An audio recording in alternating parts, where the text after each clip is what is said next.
Olá, boa noite. A paz do Senhor a todos. Mais um dia de ouvir a palavra de Deus. Mais um dia estamos reunidos aqui. Um pouco distante, mas ainda estamos reunidos, né? Então, essa noite quero passar a palavra de Deus para vocês. E quem tiver sua Bíblia, pode abrir em Mateus, capítulo 13, no versículo 47. Vamos ler passagem bem conhecida. Muitos já devem ter lido. A parábola da rede de pesca. O reino dos céus é ainda como uma rede de pesca, que foi lançada ao mar e pegou peixes de todo tipo. Quando a rede estava cheia, os pescadores arrastaram até a praia, sentando-se junto aos peixes, juntaram os peixes bons em cestos, jogando fora os ruins. Assim será no fim dos tempos. Os anjos virão, separarão os perversos dos justos, e os lançarão na fornalha ardente, onde haverá choro e ranger de dentes. Vocês entendem todas as coisas? Sim, responderam eles. Nessa parábola, Jesus faz menção do final, faz menção do fim dos dias, do juízo final. Só que antes de entender essa parábola, antes de chegar nessa parábola, há todo o contexto, né? Não podemos ler o texto sem o contexto.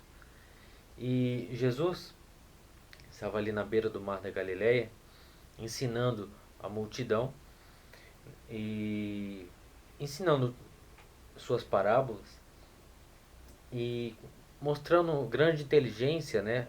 E grande conhecimento do reino de Deus. E depois de despedir toda a multidão, ele se reúne com seus discípulos numa casa, em sua casa, e os discípulos pedem para ele explicar uma das parábolas que ele disse, que é a parábola do joio e do trigo. Ele logo explica a parábola e nisso ele lança mais 3 parábolas aos seus discípulos. Lançando essas 3 parábolas um pouco menores, um pouco parecidas também com a parábola do joio, principalmente essa última. E uma delas é essa que a gente leu nessa noite, a parábola da rede de pesca, que é muito parecido com a parábola do joio, mas falaremos isso um pouco mais para frente, né? E para se cumprir a profecia nele, ele ensinava em parábolas, né? Ele também, para facilitar o entendimento de todo aquele povo, né, usava exemplos. Parábola nada mais é que usar exemplos do dia a dia para ensinar algo superior, algo um pouco mais difícil. E ele usava o próprio cotidiano daquele povo para usar como um exemplo para eles, né? E ele ensinava coisas passadas e futuras nessas parábolas. E ele usou nessa parábola que lemos nessa noite a pesca. Todos nós sabemos que os discípulos, a grande maioria, eram pescadores. E por ser pescadores, eles conheciam a vivência, conhecia todos os deveres, o que um pescador deve ou não fazer, o dia a dia de pesca, eles conheciam. Então essa parábola ficou muito clara para eles, né? Alguém que conhece, que tem maestria em pescar, conhece todos os truques, conhece todas as manhas de realizar uma pesca. Então, tudo que Jesus falou não foi algo novo, algo de surpreendente usar a pesca como um exemplo. Ele usou esse exemplo para falar menção do final, mas ele usou esse exemplo para facilitar o entendimento dos seus discípulos, porque ali ele estava falando num particular, ele estava falando com os seus 12. E a Bíblia não cita se tinham mais pessoas junto, mas creio que ele ficou em particular com os seus 12. E ele usa essa menção de pesca para ensinar os seus discípulos. Essa forma de pesca que Jesus ensina, que Jesus usa como exemplo, é um modo que eles usavam muito naquela época. Um jeito chamado arrastão, onde vários pescadores iam com um barco até um pouco além da costa, com uma rede que poderia chegar até 100 metros, né, uma rede muito grande, e ali eles faziam uma meia curva, um meio círculo, e ali eles cercavam o cardume. Assim que eles cercavam o cardume, eles voltavam para a terra, puxavam a rede novamente para a terra e via o que veio junto com os peixes, né? Viam todas as espécies de peixes, e quando a rede estava cheia, eles puxavam para a praia. Só que quando puxavam na praia, algo interessante vinha, né? Algo de interessante acontecia. Algo muito minucioso. Acontecia que eles precisavam separar os peixes bons e os peixes ruins, os impuros dos puros. E Jesus usa isso como exemplo. No final dos tempos, os anjos irão separar os puros e os impuros. E com essa passada de rede, vem todo tipo de peixe, toda a variedade, todas as cores, né? E até em Levítico, um mandamento, uma lei, que eles não poderiam comer certo tipo de peixe.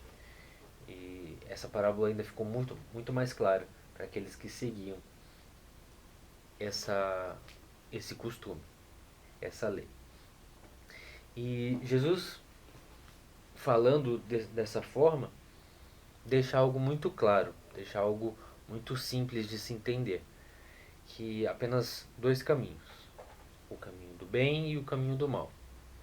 Há um caminho puro, onde você é levado à vida eterna, e há um caminho impuro, onde você irá queimar no lago, como lemos essa noite. E eu creio que Jesus dá essa escolha, Deus dá essa escolha para cada um de nós desde que nascemos. Já nascemos com essa escolha, num caminho bom, num caminho mau. Eu não acredito, eu não creio que o homem já nasce predestinado a ser uma pessoa ruim, a ser uma pessoa má, ou para ser um empresário, para ser uma pessoa de grande sucesso.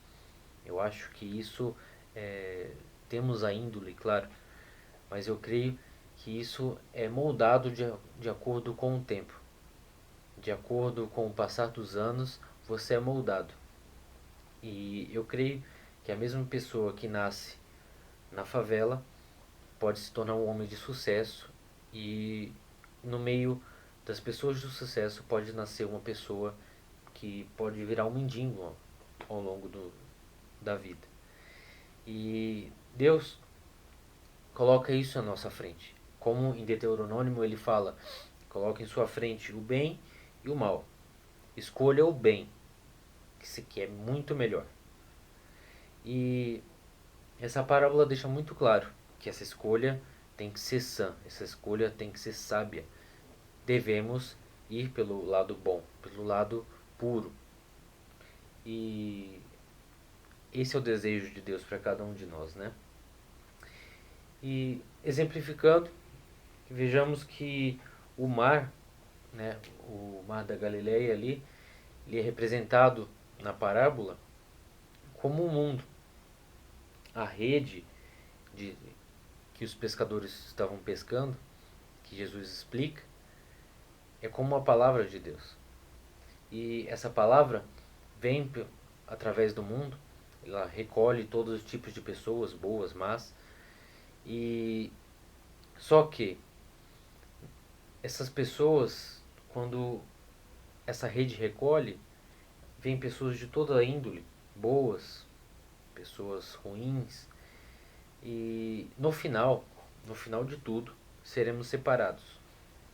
Mas até o fim dos nossos dias, até o juízo final, isso não é possível. Não podemos separar as pessoas boas das ruins. E infelizmente, eu creio que as pessoas ruins não estão apenas no mundo, não estão apenas nos bares, nas baladas. Eu creio que, infelizmente, há pessoas ruins em nosso meio. Até no meio cristão, no meio da igreja, há pessoas com más índoles. Não é à toa que João fala que eram de nós e saíram de nós. Eles eram nossos e saíram de nós. Ele se refere a pessoas ruins, pessoas mas que saíram de nós e estão pregando algo totalmente errado, totalmente contrário da palavra de Deus. E em nosso meio da igreja, não podemos fazer essa escolha, né? Essa pessoa é ruim, essa pessoa é boa. Deus faz essa escolha. E é muito claro quando a pessoa é de boa índole, uma pessoa que crê na salvação, que tem os frutos do Espírito brotando dentro dela. É algo um pouco mais simples de saber. Já uma pessoa de má índole, infelizmente, apenas Deus vê o coração da pessoa. Muitos de nós vestem uma capa que representa aquela pessoa naquele lugar. O que nosso inimigo deseja é que temos duas caras.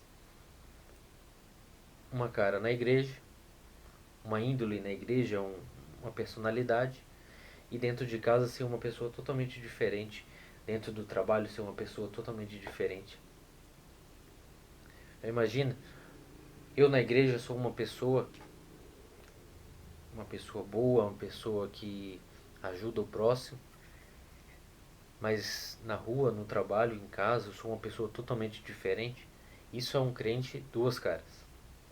E há dois tipos de convertidos, né? Na verdade, são os convencidos e os convertidos. Os convencidos é aquele que é convencido que aquela palavra é verdade e leva para o céu. E ele não deseja o inferno. Então, a melhor escolha é o céu. Então, ele está fazendo o esforço de ir para a igreja, de tentar ser uma boa pessoa. Só que Jesus não deseja isso. Ele deseja convertidos. Pessoas com a metanoia, com a cabeça totalmente mudada, com o Espírito Santo dentro dela, fazendo brotar os frutos do Espírito. Mansidão, domínio próprio. Esse é o desejo do nosso Deus. Ele não deseja apenas marionetes. Ele não deseja... Eu estou lendo um livro muito interessante, que são cartas de um diabo ao seu aprendiz.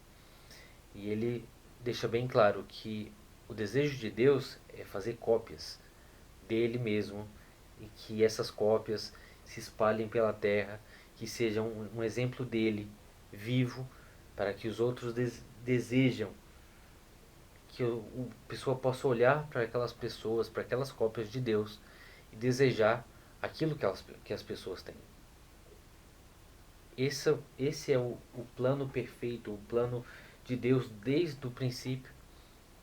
Sabotamos o plano de Deus, mas o plano dele não mudou desde o princípio, desde o Éden, desde do princípio, desde Adão e Eva. Esse era o plano de Deus. Fazer uma cópia exata, em miniatura, para viver na Terra. E voltando à menção da parábola, essa parábola da rede de pesca é muito parecido com a parábola do joio e o trigo, que os dois crescem junto, o joio e o trigo são ceifados, só que no final o ceifeiro separa o joio e o trigo. O que é bom, o trigo, ele amarra, e o joio é lançado ao fogo. É a mesma coisa com o peixe. Mesma coisa com essa parábola. Os pescadores vêm, recolhem todas as espécies de peixe, recolhem todos os tipos de peixe. O que são bons vai para o consumo, vai para a venda, mas os que são impuros, os que são ruins de consumo, é jogado fora ou devolvido ao mar. A parábola não explica a finalidade do impuro. Mas o que devemos entender nessa parábola é que o impuro não entrará no reino dos céus. O impuro não entrará onde o puro entrará. Essa é a essência da parábola. E para finalizar, Deus espera com paciência. Deus deseja e Deus nos ama. Por isso que Ele espera com tanta paciência. Ele nos deseja. Ele não vai nos descartar cada um de nós. Até o final, até o nosso último respirar, Ele nos deseja. Ele nos quer cada dia mais. Mesmo que no final de tudo você não vá para o céu, mas até o último minuto Ele te desejou. Ele te quis. Ele precisava de você. Ele te deseja, Ele te ama. Então, o desejo dele não é te descartar. Não é te lançar fora. Muitas vezes essa palavra pode ser até um pouco dura, né? Jesus falando que os impuros vão ser lançados fora e não entrarão no reino de Deus. Mas essa é a pura verdade. Jesus não é homem para mentir. E ele precisava falar a verdade mesmo que seja dura. Mas ele fala isso por amor. Ele te ama, ele me ama e deseja que façamos parte dos puros, não dos impuros. Mas Felipe, como eu posso fazer isso? Ah, meu querido, ele te ama. Vá com amor aos braços dele e ele te receberá com todo carinho. E com esse relacionamento crescendo, você vai ver Cristo crescendo dentro de você. O Espírito Santo te moldando de um jeito totalmente diferente. Ao passar dos dias, ao passar do tempo, você não será o mesmo. E quando chegar o final do dia, e os anjos passarem a sua rede, colher cada um de nós, que você e eu possamos estar puros, limpos, para ser levados para os céus com o Pai. Amém? Espero que essa palavra tenha tocado o teu coração. Fique com Deus. Um grande abraço.